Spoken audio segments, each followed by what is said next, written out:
retainer up front mean that I can call or email my lawyer whenever I want and they have to answer? So I've been looking forward to answering this question since it's clear in my own business that there are a lot of misconceptions about what a retainer means and how it impacts the way in which the client will interact with the attorney.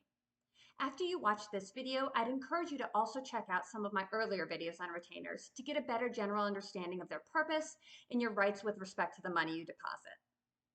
Now, I think a lot of the confusion stems from the way TV shows and movies portray characters who have a lawyer on retainer, especially in comedies. The main character might call the same lawyer for a wild range of problems. Everything from a dispute with a pesky neighbor to negotiating a promising new business deal, and from dealing with the police in a kooky, borderline criminal escapade to approving a divorce settlement. Some portrayals have the star calling their lawyer day and night, and the attorney may be weary, but she always picks up the phone and she always has a reasonable answer ready to every inquiry, no matter how absurd. Or, since TV shows also love the bumbling, incompetent lawyer character, the imbecile lawyer gives terrible legal advice and makes the star's problems even worse, but he's always available and involved in the hijinks as if he doesn't have a single other client or outside obligation. Now, this is great for pushing a TV storyline along, but in real life, it's the exception rather than the rule.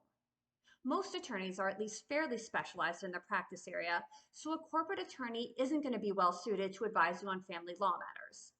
Even those attorneys who are generalists mostly tend to deal with either litigation or with transactional matters and not both. So, sending in a retainer deposit doesn't mean that a single lawyer is going to be able to address your every legal need. Although a good lawyer, whether on retainer or not, will at least make an effort to use their network to refer you to the right person to assist whenever they can. Honestly, if somebody claims that they can handle all of your legal issues themselves without ever referring your matter to another lawyer, I'd question how well any of those matters are being handled. There are exceptions, of course, but it takes an extraordinary and unique career path to have the kind of breadth and depth of legal knowledge that's portrayed on TV. And to be clear, a retainer payment does not obligate your lawyer to handle any matter that you throw at them. The lawyer's scope of services should be delineated in an engagement letter, and if a matter is truly beyond the lawyer's competence, it would typically be a breach of legal ethics for them to claim that they have experience in it and then to use you as their lab rat while they try to figure it out.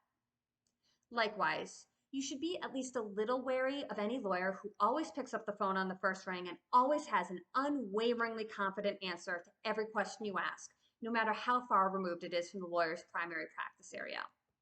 If you call out of the blue with a totally random legal question, it's actually better if your lawyer gives you an answer like, "It depends, let me do some research," or "I don't know offhand, but let me look into it for you." This is part of the reason why many lawyers prefer to set up appointments rather than take your cold calls, even when they're on retainer. We want to be prepared, to do any necessary research in advance, and to give you the best answer possible in the most efficient way possible. As I've shared in other videos, retainers help secure legal services, and in some cases, paying a retainer can bump you up on the lawyer's list of priorities. But alas, no amount of retainer money will transform your average lawyer into the omniscient and omnipresent legal eagle that you see on sitcoms.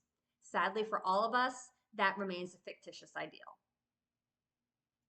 Business owners, do you expect your lawyer to be more available or to handle a broader range of legal matters if you've paid a retainer deposit?